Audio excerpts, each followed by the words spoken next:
Hello viewers. पिछले video में मैंने आपको बताया कि न्यूज़ के आधार पे टाइमिंग कैसे निकाला जाता है, जिसमें लॉन्ग टर्म टाइमिंग के हिसाब से मैंने आपको उसमें अ, इशारा किया था। और साथ ही साथ आपको एक चीज़ और बताऊं, बातचीत में कई बार ऐसी बातें हुई हैं कि न्यूज़ को भी बाइफरकेट करना होता है। कौन सी न्यूज़ फ्रेश न्यूज़ है, कौन सी न्यूज़ पहले हो चुकी है और अगले स्टेप की आएगी, यानी अवेटेड न्यूज़ है। कुछ न्यूज़ फ्रेश होने के बावजूद भी होता है क्या कि पहली बार अनाउंसमेंट हुई और न्यूज़ एक घटना के रूप में, एक फैसले के रूप में आने का टाइम उसका तय हो जाता है कि गवर्नमेंट या कोई कंपनी ऐसा सोच रही है करने को। यानी वहाँ से एक फ्रेश न्यूज़ की शुरुआत होती है, जो न्यूज़ तो बनी नहीं, बट जिस दिन वो डिक्लेरेशन होगी, फैसले लिए जाएंगे, तो अवेटेड न्यूज़ की तरह उसको डील किया जाएगा। तो अवेटेड न्यूज़ के पहले भी एडवांस बिहेवियर होती है।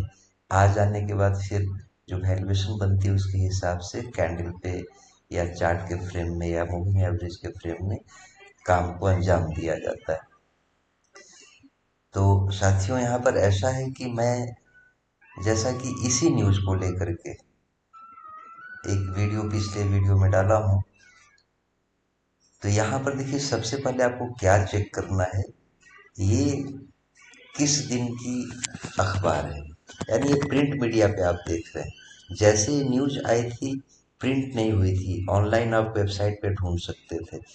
तो ये न्यूज बेसिकली है 24 तारीख की, 24 अप्रैल।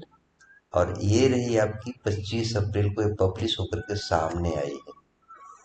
25 अप्रैल का दिन क्या था? फ्राइडे था, यानी वीकेंड था। और इस न्यूज़ की प्रतीक्षा हो रही थी क्योंकि उस समय हमारे देश में अमेरिका के उपराष्ट्रपति का विजिट चल रहा था, जो इसी उद्देश्य से यहाँ आए हुए थे। और उनके निकलने का टाइम हो चुका था, जो 24 तारीख को निकल भी जाते। तो हुआ क्या कि उनके आने के पहले से ही हमारी बेंचमार्क निफ्टी अपसाइड मूव कर गई, क्योंकि बातचीत का सिलसिला शुरू हो गया, मतभेद वगैरह नहीं रह गई। आगे मतभेदों को दूर किया जाएगा, ऐसे सिग्नल बाजार को मिला। और टैरिफ की जहाँ तक बात है, तो 3 अप्रैल से फिर 7 अप्रैल खास हो गया।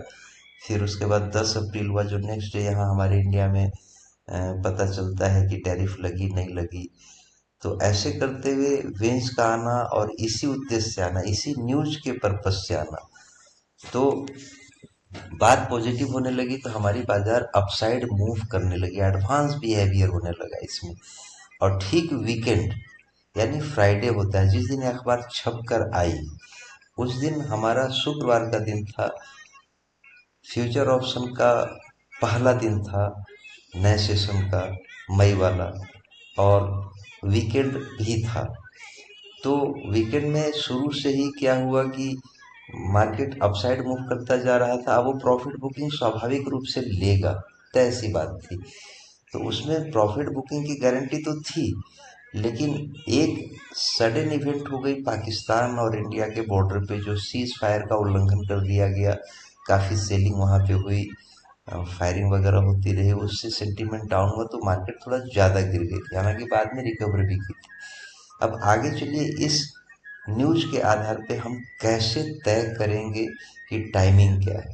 तो सबसे पहले तो आप ये देख लीजिए कि ये कई फेज में बात होगी। तो पहली फेज इसकी पूरी क्या होगी, यानी एक फ्रेम तैयार किया जाएगा कि हम किन किन मुद्दों पे आपसी सहमति करेंगे, कहाँ कहाँ हम व्यापार करेंगे। तो वो सारा फॉर्मेट तैयार होगा, वो सारी एक फ्रेम बनाई जाएगी, वर्क फ्रेम होगा उसका। तो उस वर्क फ्रेम को लोग कहाँ कंप्लीट कर रहे हैं, तो आप गौर कीजिए, इस जगह पर बताया जा रहा है। ये 8 जुलाई, ये 8 जुलाई का टाइम। तो 8 जुलाई तक में इसकी अनाउंसमेंट होगी कि हम लोगों ने मिल करके एक फ्रेमवर्क तैयार कर लिया है। और उस पर अब आगे ऊंचे स्तर के अधिकारी, मंत्रिमंडल या जिन्हें भी कहिए, वो आपस में बैठ करके एक मसविदा तैयार करेंगे और आगे के काम को डेवलपमेंट की तरफ ले जाएंगे। तो यहाँ पर साफ है कि 8 जुलाई की प्रतीक्षा करेंगे लोग। यानी 8 जुलाई को इस न्यूज के आधार पे, सिर्फ सिर्फ इस न्यूज के आधार पे जो मूवमेंट होनी रहेगी, बड़ी मूव आएगी, जैसे डिक्लेयर होगा कि हमने पहले चरण का ये काम पूरा कर दिया, बड़ी मूवमेंट आएगी क्योंकि पॉजिटिव हो जाएगी बाजार सेंटीमेंट से। बाय द वे अगर ये आती है कि 8 तारीख तक नहीं हो सका, हमें और 2 हफ्ते का टाइम चाहिए, तो उस समय बाजार में तेज प्रॉफिट बुकिंग आ जाएगी, हल्की सी करेक्शन। तो इस तरह से 8 जुलाई तक आप इसी न्यूज का अगला हिस्सा क्या होगा, अवेटेड न्यूज बन जाएगा, जो आएगा जरूर। 8 जुलाई तक या 7 को 6 को जैसी अपडेट होगी, बाजार में उसका असर दिखेगा। साथ ही साथ इसी न्यूज का जो पहला लाइन आप देख रहे हैं, ये हिस्सा, यानी अमेरिका से करार करने वाला पहला देश होगा भारत।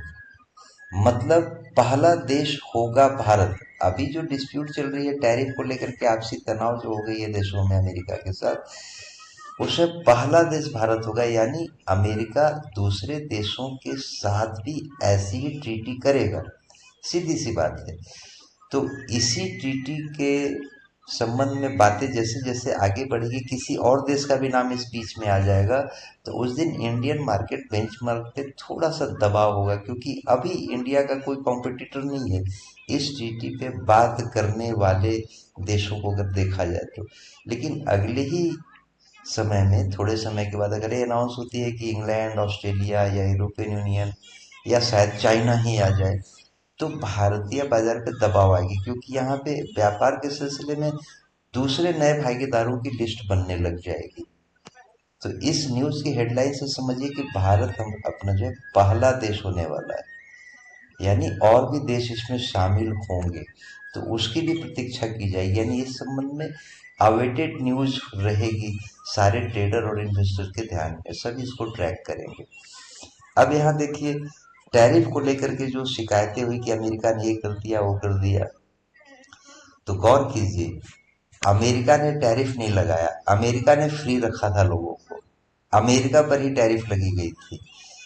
और अभी भी एक हिस्सा आपको थोड़े में दिखा रहा हूँ कि ये है, जिसे आप पढ़ेंगे कि मंगलवार को फैक्ट शीट जो जारी किया गया, ये न्यूज है बृहस्पतिवार की, छपी है शुक्रवार को। तो मंगलवार को क्या कहा कि मंगलवार को जारी एक फैक्ट शीट में यूएसटीआर कार्यालय ने कहा कि भारत की ओर से लागू औसत शुल्क 17% है।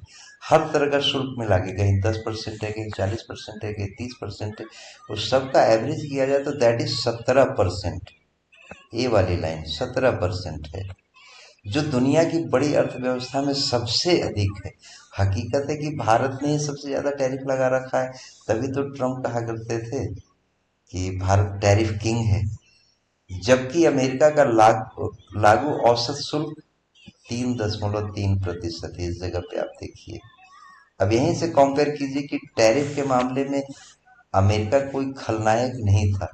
इस सिलसिले में मैं एक वीडियो बनाऊंगा, दिखाऊंगा फिर, और बातें बताने की कोशिश करूंगा। आप लोगों का रिस्पांस अगर मिलने लगा मुझे, आपकी कमेंट आने लगी क्वेश्चन के रूप में, चाहे आप क्या समझ पा रहे हैं, तो मैं इसे चार्ट से भी कंपेयर करके बताऊंगा। अभी मैंने थोड़े में ये बता दिया कि इस न्यूज पे किस तरीके से हमारे पास एक तारीख आ गया, दैट इज 8 जुलाई, पहले चरण को पूरा करने का डेट है।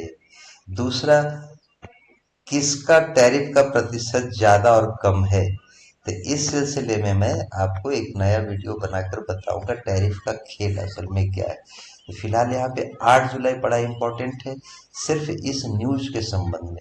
इसी 8 जुलाई के पहले अगर अनाउंस होती है कि यूरोपियन यूनियन या कोई और दूसरे कंट्री के साथ भी ऐसी टीटी पे बात शुरू हो गई, तो यहाँ पे भारत के सामने कॉम्पिटिटर खड़ा हो जाएगा, जो भारतीय बेंचमार्क पे दबाव बनाएगा। तो अभी मैं इतना ही आपके सामने शेयर कर रहा हूँ, और आपके रिएक्शन को देखने के बाद बातें और आगे जारी रखूंगा। तब तक के लिए धन्यवाद।